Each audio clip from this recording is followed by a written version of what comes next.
pertama kita ikut prihatin bahwa anaknya terganggu karena dibully, dan itu terjadi secara otomatis. Kita bayangkan orang tua selebritis yang akhirnya hanya cerai, anaknya dibully, apa tidak lebih sakit hati? Di dalam hal ini kita harus melihat apa akibat dari perbuatannya adalah anak dibully. Akibat dari perbuatannya adalah masyarakat jadi lebih miskin. Itu harta masyarakat yang diambil. Jadi sebaiknya dia tetap boleh, hak dia dan kewajiban dia untuk melindungi anaknya, bagaimana untuk tidak dibully. Tapi bukan kita mengekang masyarakat untuk membuli, karena masyarakat sendiri sebagian kan karena beratnya situasi ekonomi, akhirnya mereka ikut mengalami kerugian karena ekonomi ini. Sebagian kan sampai bunuh diri. Bisa dibayangkan kalau seorang yang mau bunuh diri, akhirnya dia mengatakan, oh kalau saya cuma dibully saya mau, saya ini sudah sampai tidak makan, sampai kesulitan, sampai saya bunuh diri, mau bunuh diri. Jadi kita di sini pertimbangan secara manusiawi dari semua pihak. Dari pihak Sandra Dewi, kasihan anak-anaknya, anak yang tidak ikut terlibat. Tapi anak itu kan terlibat untuk ikut mengalami kemewahannya. Sekarang anak itu tidak tahu menahu juga.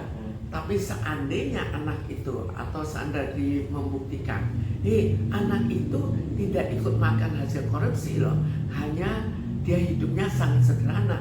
Kita makan steak, dia makannya ya nasi goreng saja gitu, maka jelas kita membela sepenuhnya. Tapi kalau tidak seperti itu, kalau ikut menikmati dan akibat dari perbuatan orang tuanya menyebabkan masyarakat miskin, maka baiknya sekarang kita bersikap netral.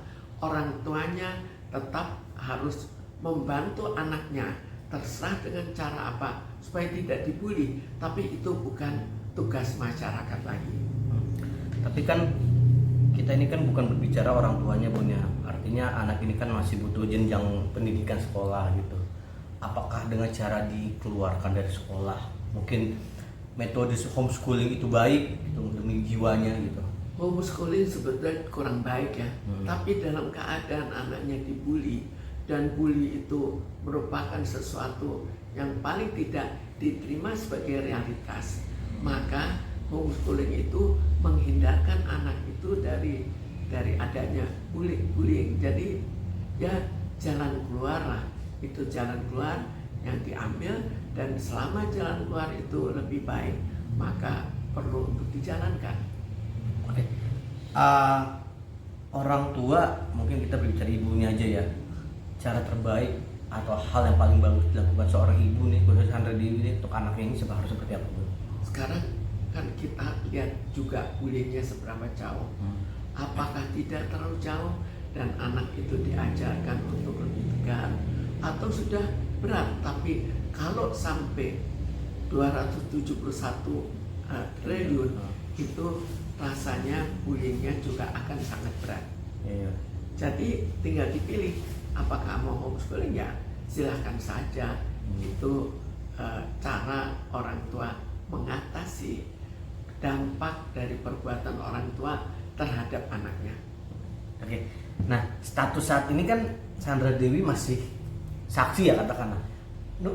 Ada kemungkinan banyak yang bilang Sandra Dewi akan menjadi tersangka, ikut tersangka. Nah, akan seperti apa anaknya? Kalau kedua orang tuanya benar-benar tersangka nih. Sekarang satu orang tua saja jadi tersangka, karena tersangkanya dengan uang yang begitu besar, maka bullying itu akan sangat berat. Sekarang kalau ibunya ikut tersangka, ya rasanya kalaupun bertambah berat, tidak bisa terlalu banyak bertambah berat, karena ini sudah sangat berat. Bun, ini kan anaknya masih hitungan 7 tahun ya, 7 tahun, tapi sudah mengetahui oh ini teman gue anaknya orang tuanya korupsi. Itu kenapa bisa sampai ke situ, Bun? Apakah sekarang kita lihat anak-anak sekarang kan ikut menonton berita-berita di media. Lalu mereka punya kakak kakaknya juga ikut cerita, itu teman kamu ternyata orang tuanya koruptor besar, kan itu juga merambat ke anak, ke teman dari anaknya. Jadi teman dari anaknya otomatis akan mengerti. Akhirnya dari teman ke teman, akhirnya satu teman membuli, yang lain juga ikut-ikut membuli. Iya. Oke, pihak sekolah seperti apa? Udah tahu nih, udah ramai nih, salah satu siswanya ada yang dibully gitu, harus seperti apa pihak sekolah? Pihak sekolah memang serba salah ya. Dalam hal ini pihak sekolah harus juga membela masyarakat, harus juga membela anaknya. Jadi sebaiknya orang tuanya secara aktif mencari jalan keluar untuk anaknya.